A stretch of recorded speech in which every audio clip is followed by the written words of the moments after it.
Bam les gens, c'est Max Fetou, on se retrouve aujourd'hui pour une nouvelle vidéo sur le paranormal. Avant que la vidéo démarre, n'hésitez pas à mettre un petit like et à vous abonner, merci. Tout a commencé il y a quelques années de cela.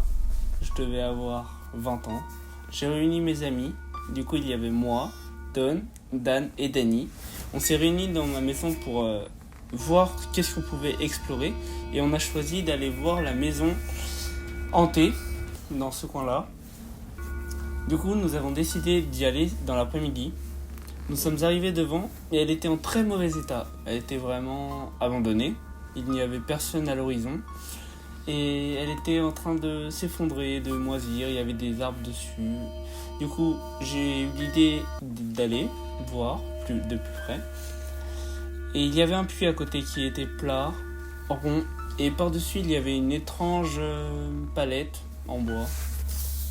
J'ai décidé d'aller voir ça de plus près. Et mes amis m'ont dit, il faut qu'on aille ailleurs, il faut qu'on aille voir autre chose. Mais moi je voulais pas, du coup j'ai sauté dessus, j'ai sauté, et là un coup, crac! Et mon pied était resté bloqué. Du coup, ne pouvant plus sortir, j'ai continué de forcer et j'ai réussi à sortir. Nous sommes allés voir la maison et la porte était cassée. Du coup nous sommes rentrés, il y avait une sacrée odeur de merde. Et du coup, ça puait. Il y avait du linge en réfrigérateur, des poupées déchirées dans la cheminée, des tables renversées. Tout était en ruine, la tapisserie qui tombait. Je commençais à transpirer de stress, à mon avis, je me chiais dessus. Je suis allé dans la chambre avec Marie, ou Dani plutôt, je sais plus. Et nous sommes allés, il y avait des taches de sang dans les murs. Ça puait encore plus.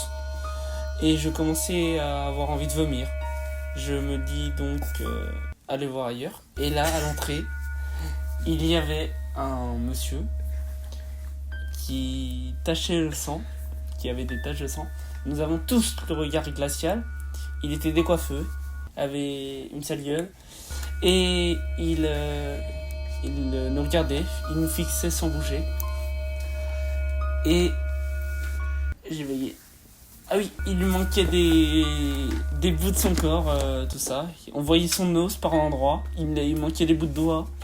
Et là, on voyait qu'il commençait à se manger le bras. C'était un cannibalisme autonome de race 4. Du coup, nous étions tous sidérés, il nous regardait et nous a dit « Allez-vous-en !» Nous avons donc couru le plus vite que nous pouvions. Que vous pouviez, qu'ils purent. Et nous sommes retournés, nous avons vu la maison et nous avons promis de ne rien dire à nos parents. Depuis ce jour, je ne l'ai jamais revu. Attends, de venir manger un petit plat. Putain, je dois aller manger, faut chier.